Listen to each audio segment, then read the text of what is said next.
Welcome back to another week and another episode. I'm just going to jump straight into today's topic, which is love, validation, and the people that we can't let go. We actually don't really talk about relationships a lot on this podcast. We do in real life. In real life, we talk about it a lot.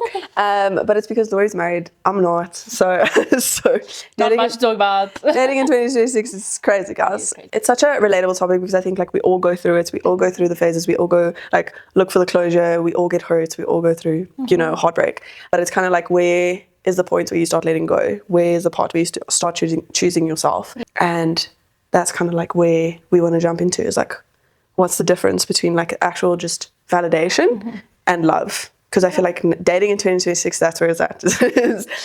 90% of people's self-worth is like here at the bottom. And obviously it's human nature. We all want to be loved. And so as soon as we get like some sort of validation, you kind of like jump at the opportunity and you're like, oh, love, yay, which is not realistic. We can start right there. It's like, what is the difference between actual validation and actual love? And I think it can go further than just like relationship love. Yes. But friendship love and choosing your friends wisely who actually do love you and not just validate a bunch of insecurities you have, validate bad behavior, validate bad habits, whatever. A few points that when I think of love, like true love, is they accept you for exactly who you are. And I think just stopping at that point, we are all human and we're all going to make mistakes, but we do stay who we are at our core, and your values and who you are like that. I think it will always ring true. I think it was beautifully designed that we go through like a honeymoon phase where you're just like absolutely in love with this person, and they can do absolutely no wrong in your eyes until you form a love, and then suddenly the true colors do come out because you can only keep a mask up for so long. But when you're already in love, you love the person to their core and who they are, what they stand by. So no matter what they're doing, what phase is going through, like the hard, the difficult, the beautiful moments, like you love the person to their core. Where validation on the other side would be like, you love me because you think I'm pretty now. Yes, or I'm exactly. nice now. I'm going through a beautiful like life phase and you love me in my high. You know what I mean? Like not to my core, so much so that if I wasn't on this high in life, you would still love me. From a validation perspective, it's literally exactly the opposite. Most of us has low self-worth, and so as soon as someone comes past and they want to give you a little bit of attention, it's like, oh, love, yay, exactly that, exciting. But like you said, like it doesn't go deep into who you are. It's purely, oh, this person is texting me, so like they care, or they think I'm pretty, or they think I'm funny, so surely I'm worthy. But at the end of the day, like, I'm not going to be pretty forever. I'm not funny on my bad days, and like there's so many things. And the reality is like there's always going to be someone prettier, funnier. You know what I mean? Like you, it's not always going to be pretty, but there's always going to be other options, if that makes sense. Like love is also choosing. It's a choice. Yeah, exactly. Choice. And I think validation, exactly what you said, but a good way to phrase it is it plays into insecurity and very surface level stuff, especially with like social media and just what do you call it, societal pressures and all of that. Like that sets validation definitely plays into that. And I think that validation has become a massive part of our just everyday life. 100%. You want it in your job, you want it in relationships. But then again, like relationships is the one place I'm like, please don't go get married or start a life with someone just because they validate every single thing you do. Actually, I think a big part of love, especially a marriage, but friendships as well. You need friends and you need love where people are like very honest and brutally honest with you, and like constantly challenging you to be better, to be who they know you can be, like, and really just, it's always easier hearing it from someone you love because you trust them so much and you know that they want the best for you. It's not because they're mean or be nasty, they really want the best for you. And so I feel like we should take a step back and be like, even if something ends, right, it's like, do you miss the person or do you miss how they made you feel? And I know I've done this. It's like when something ends, I have to like take a step back and be like, I don't actually miss you. I just miss how you made me feel. Like I miss that I felt validated or pretty enough, or you wanted to spend time with me. So I felt like, I was good enough, I was worthy. That's kind of like a good question to ask yourself is, do you miss them or do you miss how they made you feel? That's where like love bombing and all of that comes in, like that discussion of when people love bomb you and everything you do is perfect and wonderful and nothing you can do is wrong. And I'm not a conflict person at all, but you definitely, like, not everything you do should be perfect and good and amazing and perfect. Like as humans, we have always space to grow and be better. I'm not saying they should change you, but they should just definitely, like, not everything you do is perfect. And like coming from validation, right? Yeah. That is exactly why some people feel addictive. Like we get addicted to their attention or validation or whatever it may be, because they're like either hot and cold, or they're breadcrumbing you, or like it's just, you never know where you stand. And so you're constantly chasing the good, because the good is so good. When it's good, oh, wow, amazing, best thing ever. But when it's bad, you're just like, oh no, please just love me. Please just love me. Please just love me. Seeking it, that feeling again. Exactly. And I feel like everyone, okay, hopefully not, but I feel like most of us have gone through a relationship where it's like hot and cold, and it's like that reward system where you're going to treat me like shit, and every now and then you'll come back and you'll treat me great. And then we just kind of like chase those moments of like, oh, amazing, yay, got my validation again. And then you can treat me like shit for the next 2 weeks, and I'm going to like try and overcompensate for the fact that you don't love me. Yeah. And then I'm just going to try and give more. Yeah. And I think women specifically, we love chasing, like, I can help you, I can fix you, I can make you better. Like, with me, you'll be fine. Because we are like nurturers in our nature. And I remember when I was obviously much younger and dating, that kind of, it interests me sometimes, people like that, because I was more interested in like, what the hell's wrong with you? Why are you hot and cold? Like, what's actually going on? Like, who and what hurt you? Why do you think this way? You know what I mean? Like, trying to figure it out. Figuring it out. I mean, like, I'll figure it out and we can fix this together. Stick with me. Which I can tell you, I did not marry a man like that. Thank goodness I did not marry a very consistent man. Yes. Which is, if anything in life, which I learned very quickly in my relationship because we were doing long distance, is you need consistency. And love should be a big consistent in your life. You should know, like, I don't think anyone wants to come home and not know who they're walking into. You know what I mean? Like, you don't want to be like, shit, am I walking into someone who's really angry? Am I walking into someone who's going to love me? Like, that's called emotional abuse. So if anything, that like breadcrumbing, that's so unhealthy, such a big red flag. Yeah, it's so toxic. It's so toxic. You should be knowing who you are in a relationship with, how they love you, how they will act. And obviously, especially in like the early dating stages, you're still learning that. And even in marriage still, we haven't gone through every single life phase together, right? But I can more or less tell you how I think my husband would react to a situation based on how consistent his reaction and emotions and whatever was over the past 6 years. Yeah, exactly. But it's the same thing, like coming back to what you said in the beginning of, it's the core of who you are. As long as you can stick to the core of who you are within the relationship, and you're not like changing yourself to get that validation, like that's how you know you're in a good spot. Because I feel like that's where breadcrumbing or like hot and cold energy or whatever it may be, we get so addicted to it because our worth is connected to it at the same time. How many nice moments you can get. Exactly, yeah. And like you said, like it hasn't happened in a while for you at least, and for me also, like I am now at a stage in my life where as soon as you start doing that, goodbye. Yeah. I've been there, done that, not doing that anymore. But it's we've all been there, and your worth is connected to the hot and the cold. And it's just in those cold moments, you're just like, see, no one loves me. No one loves me. And like it's validating every insecurity you have, and it's just such a negative space to be in, because what are we actually doing here? But as long as you can be who you are at your core, and their opinion doesn't affect that, like that's where you need to be, if that makes sense. I agree. Yeah. I think it should be a literal thing of, I'm so secure in who I am. And this is the difficult part, because people meet their partners at very different life stages. I personally think the healthiest space you could be in when meeting a partner, especially, and I'm preaching to the church, but when you're like older and dating was crazy. I'm so thankful I'm not in it. To be so secure in who you are and what you stand for, that the partner is just a beautiful add-on to your who you are, rather than like, I'm so unsure, I'm so fluid, and this partner comes and you are easily manipulated, especially if your partner is very secure in who they are, right? When I met my husband, I always told him, it kind of felt like, I know this image is very weird, but bear with me, okay? It's going to make sense in a second. You know, you're driving on the highway, and there's like an off-ramp that joins the highway. Yeah. It's like super smooth. It's just like you see it and then the highway continues. Yeah. That's how it felt. Like my life was the highway, and you saw this off-ramp, and then suddenly it was just part of my life, and we continue. Oh, I love that. Just, my road of my life continued. Which obviously was a massive and significant part of my life. He is still. it didn't rock my world. It didn't change my world. It just really felt like a extra added on lane that fit in perfectly with my life. And it just continued to feel like that. You know what I mean? I love that so much. Okay, guys, that's what we're looking for. We're looking for the off-ramp. Just keep driving until you get the off-ramp. Yeah. I love that. The other point we want to touch on is that you shouldn't be dating someone for their potential. And I think let's just rephrase that, or not rephrase, touch on it again. People stay true to who they are and their core. Okay? Yes. That's why we have red flags, because when you see those core things, those true colors, they are not going to change. It's like your default that you default back to. Okay.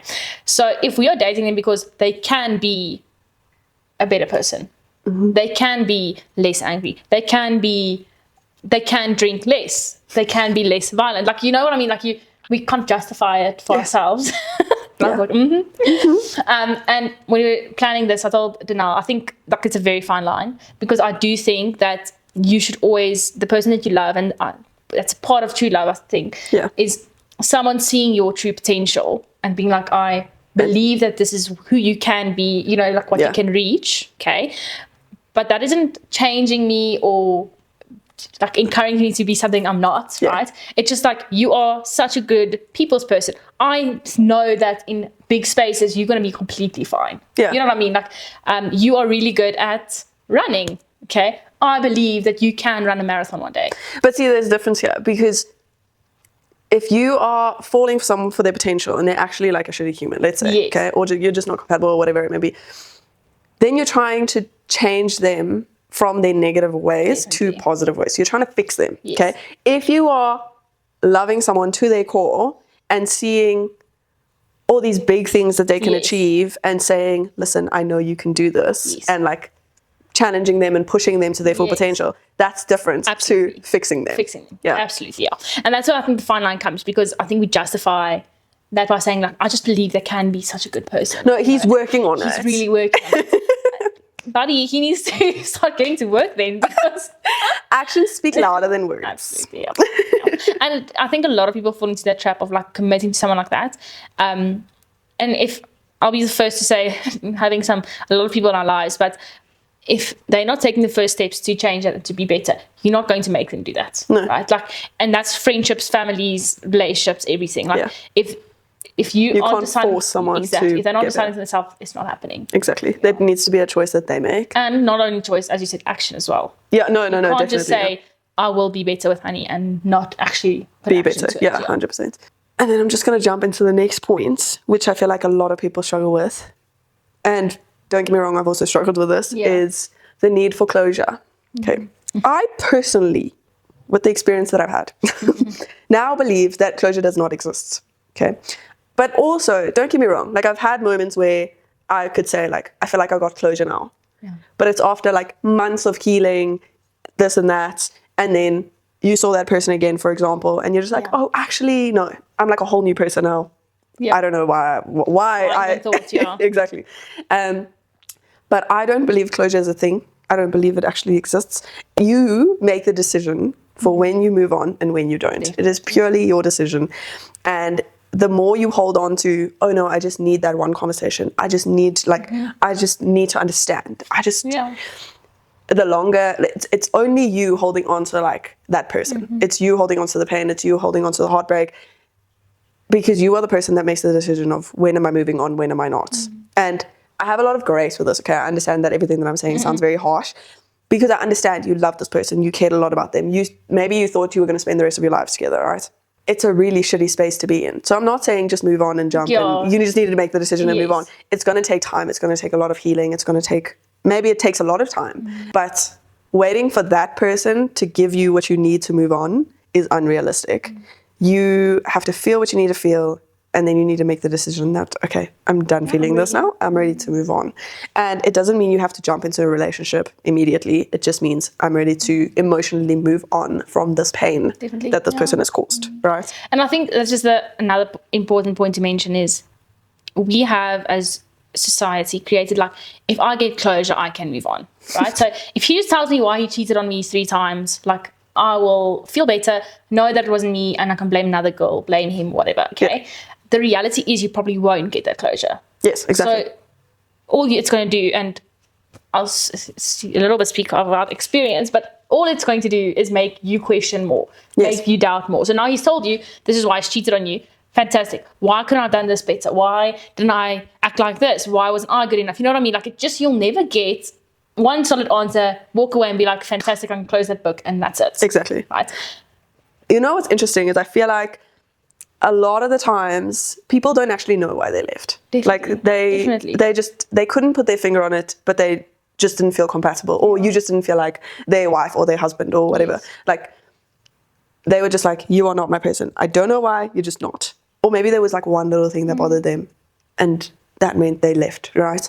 Chances are they don't actually exactly know why they left. Maybe they're going through something emotionally. Maybe they're going through like a loss in their family, whatever it may be, or just a weird phase or a midlife crisis or whatever it may be. They probably don't know. And then at the same time, you get people that probably just won't tell you. And they also won't tell you to protect you because they care about you. They don't want to hurt you. They don't want to make the situation harder than it already is, whatever it may be. Or they just genuinely don't care. Literally. And unfortunately, you get all three of those. They don't care, or they care too much, or they don't know. Unfortunately, we're going to keep looking for okay, not everyone, but I would say, at least for me, is when something ends, I usually look for the fault in me. Definitely. Like, why was I not enough? Why was I not this? Why was I not that? Which is also stupid, because when you leave relationships, it's not about, oh, that person was X, Y, and Z. Most of the time, it has nothing to do with you. Exactly. Most of the time, it has nothing to do with you. It's about a phase. It's about compatibility. It's about this or that. It's not personal, as much as it feels like it's personal.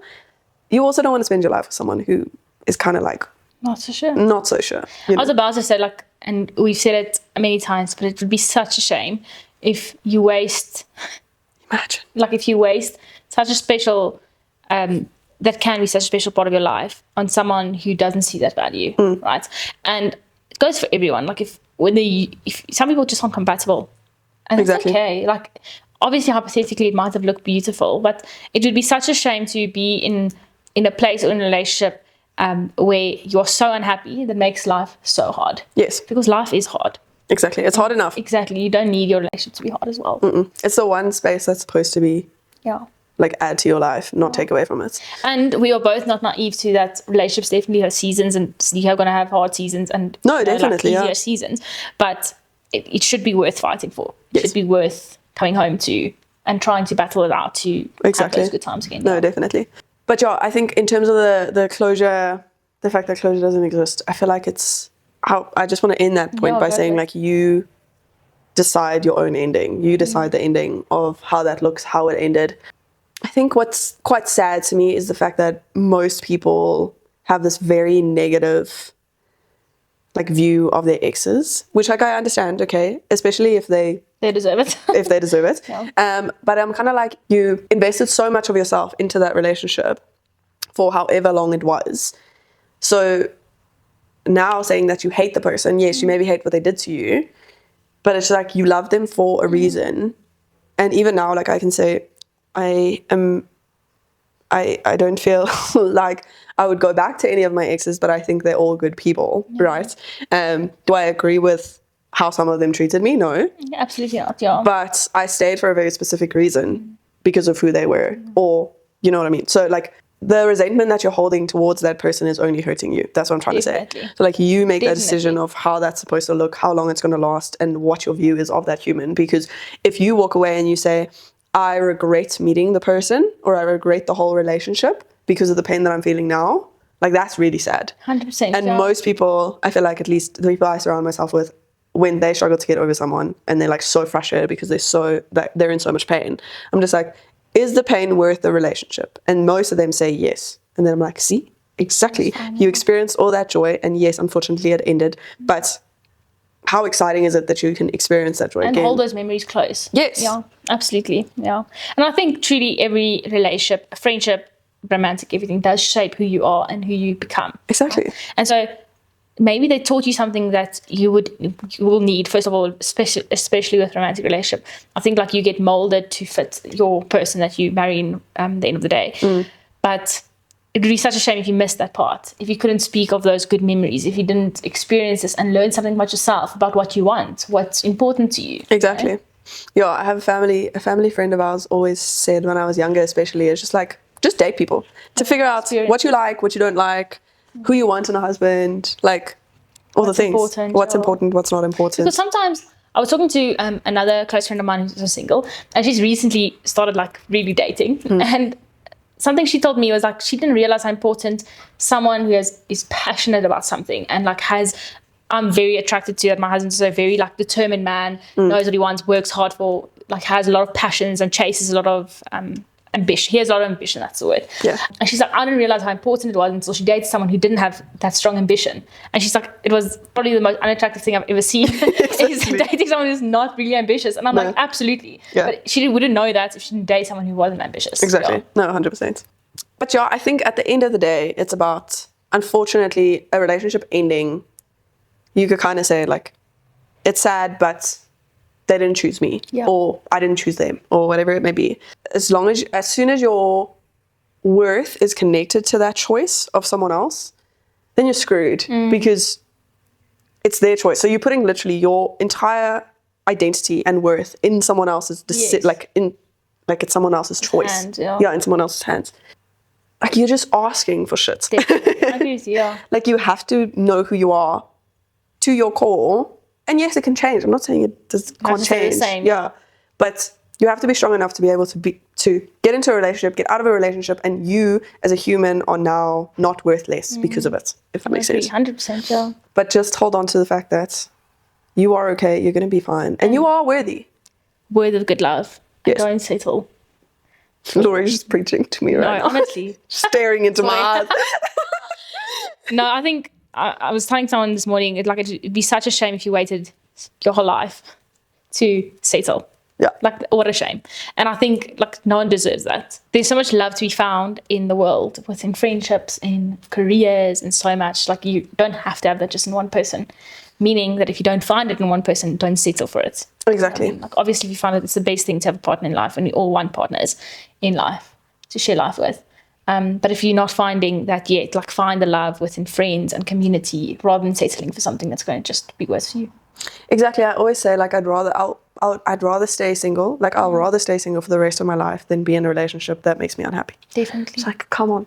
Why are we doing this to ourselves? And also, sorry, on your previous points, is putting the pressure on someone to, like, be your whole world and feed into your identity is just unrealistic. Like, you can't put that level of pressure on someone. It's very unfair. Yeah. Just like it's unfair for someone to put the pressure on you to determine their happiness and their worth and their whatever. Like, painful. You can't do that, and you can't expect that from someone. Like, that's why it's, I think, very important to know who you are, where does your happiness and what do you stand on, what's your foundation, what fills your cup before you get someone, because they are human. They're imperfect, exactly. Like, you're going to go through seasons where you just don't get all the energy you need from them. Exactly. But thank you for sticking with us while we rambled about love and closure and all these gross feelings. But we hope you have the best week. We will be back next week with a very exciting episode. And Bye. Love you. Bye.